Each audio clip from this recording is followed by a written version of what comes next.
Well, I'm Marvin. I'm assistant manager here at Wycombe Youth Action. My day job, I suppose, is connections. So I work with 16 to 19-year-olds alongside Marcus as well. And so young people, we get a caseload of young people that are considered as NEET, which is not in education, employment or training. And what we do is then put together action plans by working with the young person intensively on a one-to-one basis and getting to know them, and then coming up with that action plan, like I mentioned, to then progress them to become EAT, so progress them into education, employment or training. Marcus? Yeah, my name's Marcus, Education and Training Advisor over here at Wycombe Youth Action. And I work similar to Marvin, where I've got a caseload of 16 to 19-year-olds who aren't in education, employment and training. And like, as Marvin said, our overall aim is to kind of reverse their situation. We kind of use three main methods to approach this. One is traditional careers guidance. Like I said, like Marvin said, we work with connections and they've got a traditional careers base, so a lot of the stuff we do is to try and aim for them for their next steps when they finish schools, colleges and universities.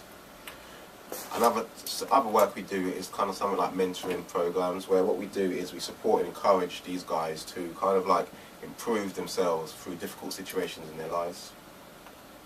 We also can provide behavioural interventions, and what we do then is work with guys with ADHD, with anger, with anxiety, confidence issues, depression, low self-esteem, eating disorders, a whole range of those sort of things, and we again help them out to improve their situations. And as Marvin said, we work with a caseload of 16 to 19 year olds. My thoughts personally on youth and employment is it's growing. The number of young people that are not trying to get jobs is, well, you've seen the news reports, there's a lot of young people out there.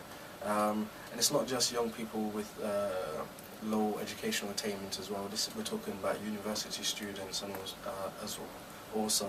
So I suppose there's the issue regarding the jobs are not out there, but we also find on our caseload there's one or two jobs but young people are not accessing them also. Yeah, there's like a motivational,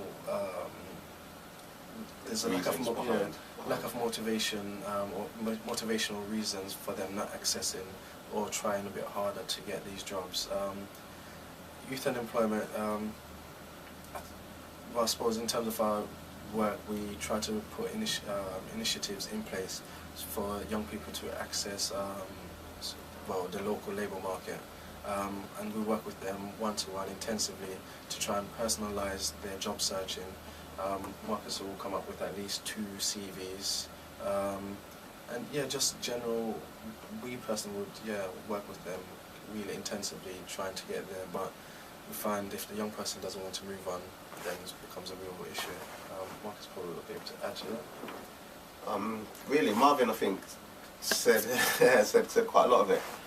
What I might add would be, I mean, the youth unemployment situation is, I more see it as an unemployment situation, you know, and it started, well, this one particularly started with the recession, we started with the housing boom.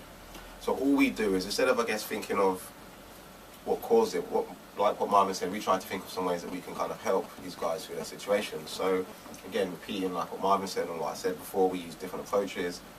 Traditional careers guidance, mentoring or behavioural interventions in order to help these guys. And some of the programs that we deliver at Wycombe Youth Action aims as well to improve these guys' chances of employment.